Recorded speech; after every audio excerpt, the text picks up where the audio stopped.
وسهلا فيكم بقناة جنى عند حلا لايف. احنا اليوم موجودين بكيساريا البلد المهجرة، وبدنا نعمل حفلة لحمودي لأنه اليوم عيد ميلاده على شط البحر. جنى اليوم كان عندهم آخر يوم بالمدرسة، وهي منودع المدرسة وبكرة العطلة. تابعونا. هون في عنا تمثال للكيوب الآثار وحطوه هنا، وهم الكيو جوات المي. هاي بلدة كيساريا القديمة. واو.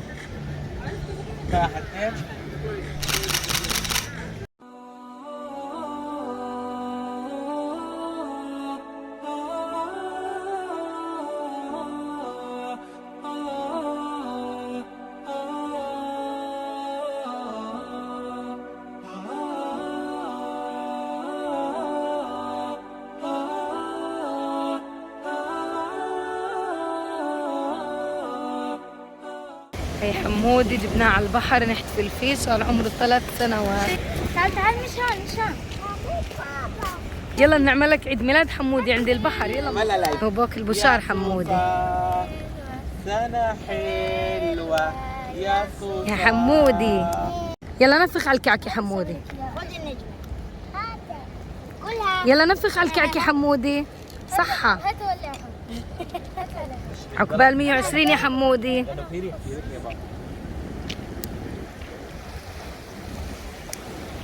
شاء الله.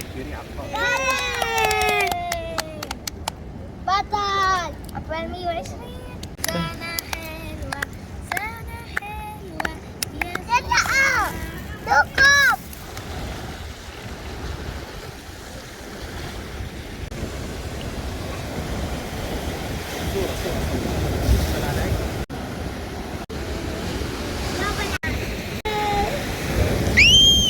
ما شاء الله الموج كثير عالي.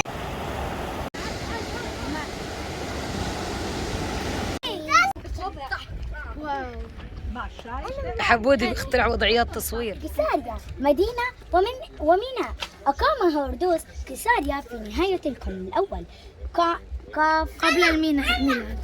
في نهاية القرن الأول قبل الميلاد. صح، قبل الميلاد. كمدينة ميناء وبوابة لمملكته.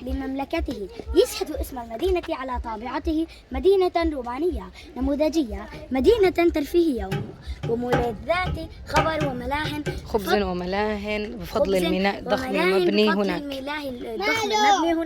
حافظت المدينة وسكانها على العلاقات التجارية مع مدن الإمبراطورية وغيرها من البلدان فيما وراء البحار. منذ مطلع الخمسينات وحتى اليوم لا يزال اكتشاف المدينة مستمرا. وفرحة اكتشاف الكنوز الكامنة فيها لا تكف عن المفاجآت وإثارة الإعجاب. يعني كانت عند المسلمين في القرن 12 ميلادي عن طريق الظاهر بيبرز.